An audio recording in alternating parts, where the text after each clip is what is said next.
Thanks, Vicky. Since as we're talking about radio, I thought I'd just start with this. At 4ZZZ, we acknowledge the traditional owners of the land on which we broadcast. We pay our respects to the elders past, present and emerging of the Turrbal and Jagera people. We acknowledge that their sovereignty over this land was never ceded, and we stand in solidarity with them. So hello everyone, and thanks to 4ZZZ for doing my acknowledgement of country for me. I was listening to a podcast called A2ZZZ, which was made 5 years ago to celebrate ZZZ's 45th anniversary. And there's as part of that series, there are 2 episodes that were produced by Auntie Glenys Croft and her family that talk about the, not so much talk about the history of Murray Radio at 4ZZZ, but it's basically 40 minutes of excerpts from all of that programming, and I'm always quite blown away by the contributions that have been made by First Nations women to community broadcasting in Australia, and I'd like to say thank you to them, especially to Auntie Glenys. So I've thoroughly enjoyed my Rainbow Research project. Been looking for the stories of women in the broadest sense. When I talk about women in this presentation, I'm always talking about anyone who identifies as a woman, so I just want to make sure that that's clear, that acknowledging our trans sisters as well. I'd like to thank the Queensland Memory Awards for their support, the Norman H. Johns Trust as well, and to the librarians that have been putting up with all my ridiculous requests for the past year. So tonight I'm going to talk about my findings as they relate to 4ZZZ in Brisbane. It's nice to see there's some ZZZ people here. Excellent. My fellowship has looked at community radio around the state, but there's only so much time, and the materials at the State Library about community radio, there's a dominance of 4ZZZ materials here. Makes sense because of the age, the size and the high profile of 4ZZZ. And also in terms of this presentation, I am in the midst of writing this history so far, so that's where my head is at, so I've decided to kind of stay with ZZZ. At the end of my presentation, I'll talk about a couple of other women's radio projects from elsewhere outside of ZZZ that I'm looking to expand on later on in the year. So for now, we'll take a deep dive into the her stories of 4ZZZ, based both on the archives that are available here in the State Library collection, and then also my own research that is mostly involved speaking with women that were involved, especially in the early days of the station. Okay, so just a little bit of background to start off with. So community radio, it's run by and for communities, not for profit. It's a third sector of broadcasting that's separate from state-run and government broadcasting. More than 5 million listeners tune in to over 500 radio stations across the country. In Queensland, there is approximately 70 licensed community radio stations, and you can see here that they comprise a broad range of different types. The sector is recognised as a vital cultural resource. It's enriching for the Queensland mediascape. It provides a platform for underrepresented voices, music and ideas. It's a training ground for media professionals, and in regional and remote areas in particular, it's quite often the only source of local information, of local entertainment, and not to mention emergency services information as well. So the history of community radio can be mapped against the political, social and cultural contexts of its time, and that's a little bit of what I'm hoping to do today. So like the rest of the sector, the perspectives of women, trans and non-binary people are less apparent in much of the early history that has already been written about 4ZZZ. And that's really what motivated this project to begin with. is that I just kept seeing the same few names. They were all blokes, like good blokes, but I knew that there were women as well, but no one knew those names. It's been particularly difficult to discover stories of non-binary people in the early history of community broadcasting, and I suspect that has a little to do with language. Trans and non-binary people have always existed, but the language the language to include everybody in conversation is a little more recent. I recently spoke with Helen Hambling, who is a founding member of 4ZZZ, and she was talking about that in the mid-90s, they didn't have the terminology in place to talk about a lot of the issues around gender and inclusivity that we have today. And she recognised the progress that's been made in this area, particularly at places like 4ZZZ.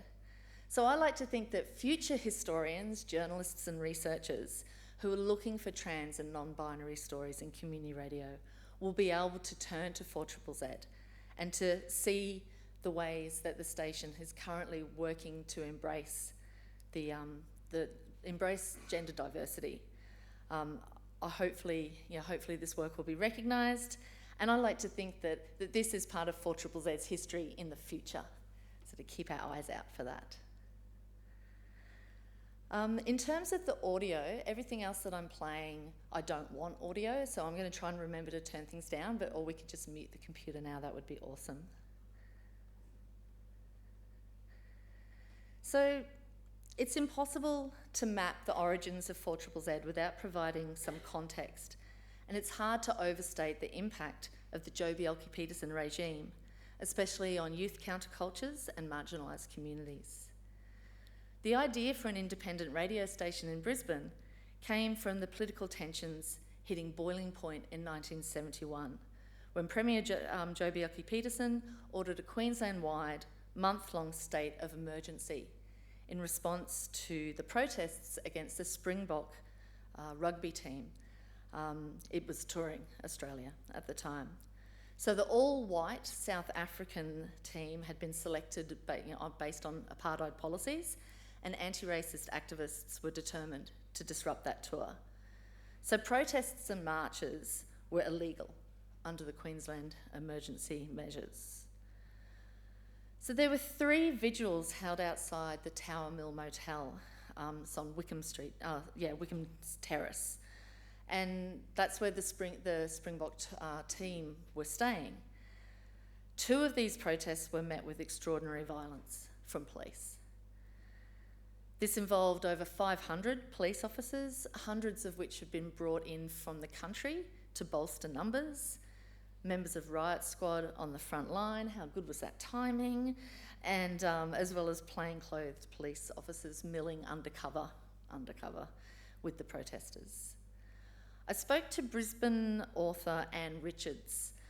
She recalls the panic that ensued as protesters fled into the park below. She told me it was a really, really big crowd. They just pushed us into the park.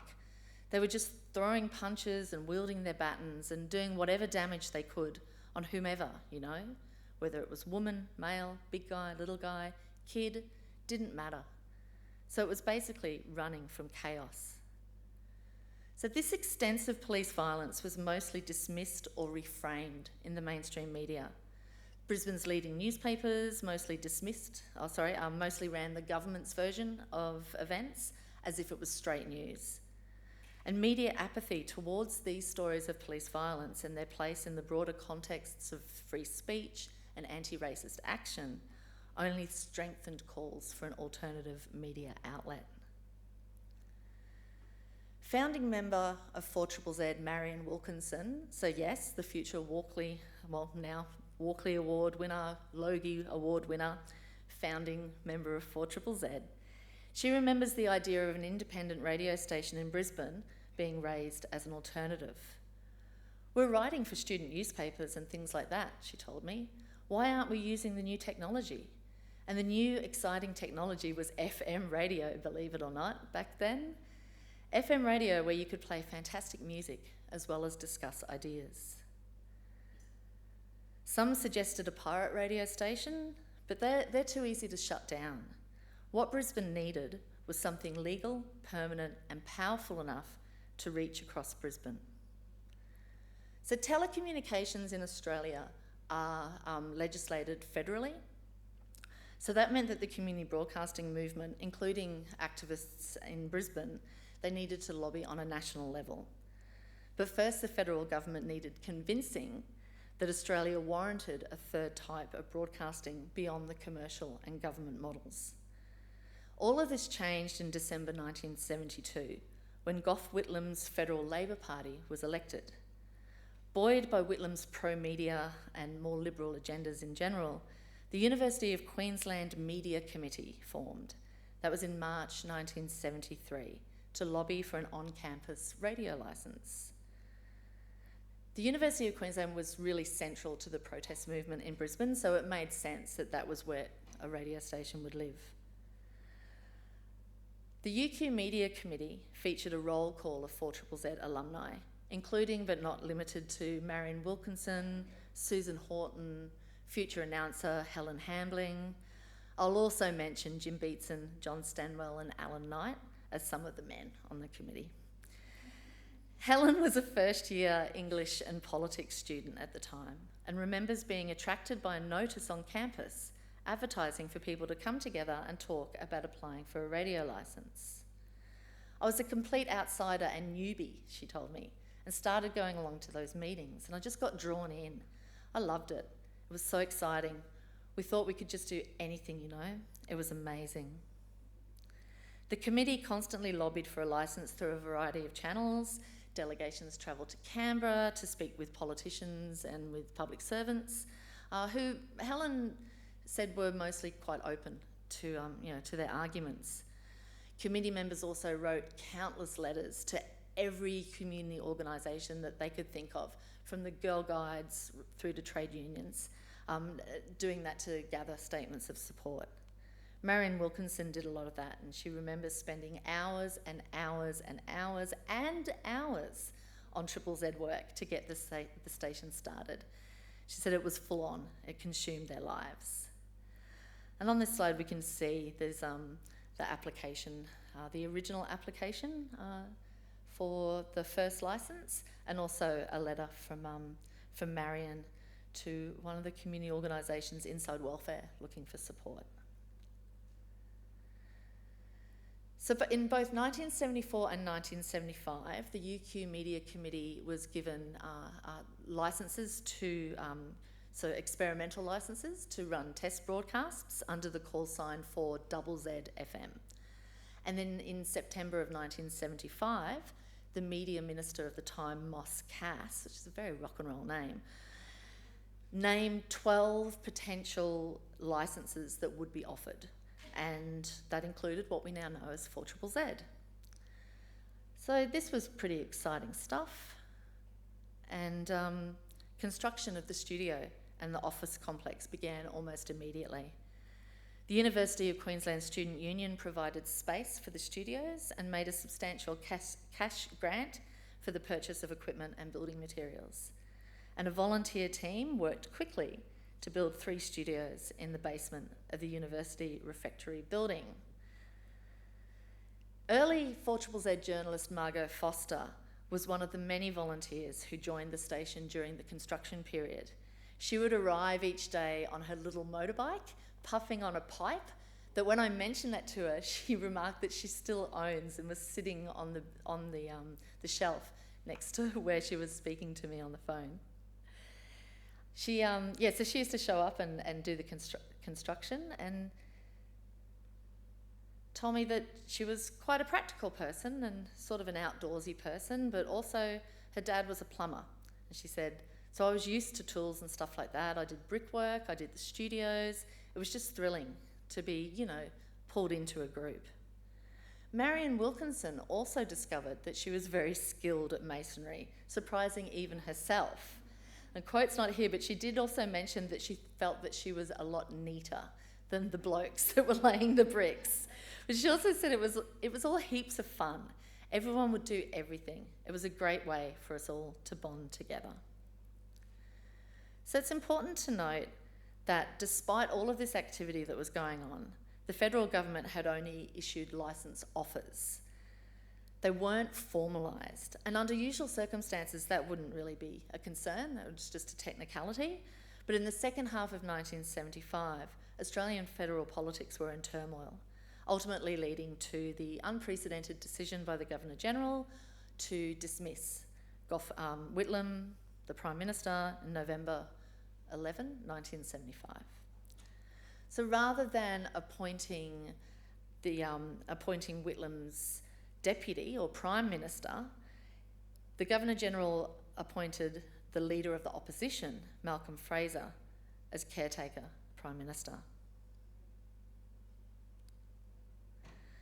So none of the 12 radio licences promised by the Whitlam's government had been signed off, and now a Conservative opposition party were in caretaker power. So this was definitely a blow to the fledgling community broadcasting sector. However, Helen Hambling recalls the resilience of the Brisbane campaigners. She told me the whole thing was such an outrage, the government being sacked and whatnot. And yes, in amongst all of that was fear that it wouldn't come off. But I remember feeling like we could do it, we could still do it. And we set about doing that. So I didn't despair. It was just, well, let's get to work and make sure we can get it. And to cut a long story short, 4ZZZ did some creative human accounting to look less radical on paper, and they finally got their licence signed off literally on the day that they went to air, which was Monday, December 8, 1975. So remember that date because it's our 50th birthday this year. Marion Wilkinson who's looking very unimpressed in this picture. That's her looking not as interested as she tells me she was. This photo wasn't taken on the day. She was one of the people that was outside of the studio listening at the time. And she just said that we were all amazed that the whole thing had come together and we were on air. After all the battles, all the hard work, all the setbacks, it felt like youth and optimism had won the day. Margot Foster also described the day to me as being momentous. I've spoken to a couple of other women since then, and one of them said that even though they really don't like The Who, and they don't like the song Won't Get Fooled Again, which was the first song that was played, every time they hear that song, they are just transported back to that day outside the studio, which I think is great. So that just touches on the roles of some women in the mid-70s, early to mid-70s, that were involved with getting 4ZZZ on air. I'd like to just spend a little bit of time also talking about women's programming and queer programming and the history of those aspects of ZZZ. So, mapping the content of 4ZZZ's programming it's been really helped by the incredible collection that we have at the John Oxley Library of the Radio Times magazine, not the one from the UK, but 4ZZZ had Radio Times magazine that used to come out once a month and was posted to subscribers. It's now an annual publication, kind of, sorta, still exists. But back then, having that resource now is fantastic because it means that you can look at the program guide month by month to see where programs appear and disappear. So through this guide, I found the emergence of women's specific programming in January of 1976 in the form of Through the Looking Glass. That was an hourly show that initially filled the airwaves on Saturdays between 5 and 6 p.m. So in Radio Times, Through the Looking Glass was described as an experimental feminist-oriented program. You've got to remember, this is 1976, which aims to discuss prevailing attitudes and expectations of importance to women. Each program is a collective, cooperative effort between several women without an authority figure.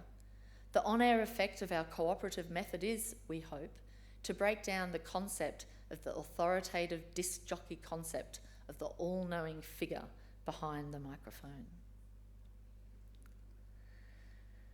It wasn't all smooth sailing for feminist programming at 4ZZZ, and there was a 1977 article published in the Australian Women's Studies journal Hecate, written by the Brisbane Women's Media Collective, and it outlines a scathing critique of the radio station at that time, claiming over time women were gradually forced out of their position of para-equality on the station, until at the present time they are little more than fringe dwellers on its periphery. So, from speaking with women who were around the station at that time, it's clear that not everyone agrees with this statement, and that there definitely was there was a big rift and a lot of disagreement on this issue. I spoke to Helen Hambling about this, and again she brought up that idea of hindsight. And she said to me that because she and some other women there felt included and felt part of the group, that perhaps wasn't as much. There perhaps wasn't as much thought given to the extra effort that's often needed to make a place truly inclusive to people on the outside. So looking back on it now, she thinks, well, we didn't think that ZZZ was sexist because we felt comfortable, but didn't think about those that were on the outside. And, you know, with all due respect, this is a program guide from, I just randomly picked a Radio Times from 1977 to look at the program guide. And yeah, I can see that Hecate kind of had a point. For reasons that I haven't quite established yet, Through the Looking Glass only broadcast for a little while. But nevertheless, a few years later, Megahertz, first with an S, then with a Z, now with 3 Zs, it was established in 1983. Spearheaded by Amanda Collinge, Liz Willis, Deb Strutt, and I'm sure there are other names there as well. The Megahertz initiative sought to carve out a space for women's voices at 4ZZZ. So as Amanda explained to me, there was a fair amount of activism in what we were doing, and unashamedly so. The collective not only fostered feminist discourse, but also provided hands-on training, equipping women with technical skills in radio production. And the name Megahertz, if you haven't worked it out, is a combination between megahertz, the radio frequency, and the fact that we are mega. Beyond its role as a radio show, Megahertz became a movement within the station, intertwining with broader feminist and activist causes of the time, so of the 80s. As Deb Strutt put it, it was about giving women a specific voice and forum at a time when women's issues were ignored in Queensland. Covering topics ranging from feminist politics to women in music, Megahertz's impact endured well beyond its early years, shaping future diversity-focused programming at 4ZZZ. It's still going strong today, and it's really great to see people from Megahertz here. So to finish up, I'd like to focus very briefly on the long and robust history of queer broadcasting. And if I run out of time, one of my blogs is about this, so you can catch up with that. So when the station started, immediately Lauren McKinnon had the Gay and Lesbian Radio Collective, and that ensured that queer issues were part of the station's programming from the start. But it was 1985 that 4ZZZ's schedule included its first dedicated queer-specific show, which was called Gay Rave. And it advertised itself as a non-sexist program open not only to gay men, but lesbians as well. By late 1986, Gay Rave had transformed into the more well-known Gay Waves. And once again, it was clear that it was for topic and news of interests to both lesbians and gay men. And hosts include Ingrid Tall, Deb Strutt, and Toya DeWild, who would go on to run for a seat at the Merthyr State by-election for the Queensland Legislative Assembly as the first transgender political candidate in Australia. Queer programming at 4ZZZ was a lifeline in the 80s and even the early 1990s during the AIDS crisis. Homosexuality had only recently been removed from the World Health Organization list of classified diseases. Queer folk were still facing a lot of discrimination, And for many, the anonymity of radio provided a safe space. I'm just going to skip forward with all due respect, because all of this is in the blog. Sorry, Ruth. I do want to talk about the name, but the name came from, no, it's not going to let me. The name came from a letter. One day, Gay Lemon, in this picture, long-term host, opened up a letter and it said, "Dear Dykes on Mics," and she turned to her co-host and said, "That is our name from now on." And you can see here just a little bit of information about the current queer programming on Triple Z. So, at the risk of going over time just slightly, I want to highlight 2 projects that I'm looking to expand on later in the year. The first is a woman, Dodie Egmalesi, who is currently at Triple T in Townsville, and she produces a queer First Nations radio show that is broadcast nationally through the National Indigenous Radio Service. But she started at AAA, which is where this photo is taken at NAIDOC and Musgrave Park in 1995. And her first experience with radio was being interviewed by Gay Lemon on probably the lesbian show at the St Lucia campus. So I really like that connection. And then also back in Brisbane, I found out that 4EB, they've got a program called Women's Hour that has been broadcasting for 40 years. This will be their 40th year this year. And in the library here, we have a little collection celebrating the 10th birthday, but no more information after that. So I'd like to try and create oral histories of both of these stories as well to add to the 4ZZZ work. But yeah, my apologies for going over time slightly, and thank you.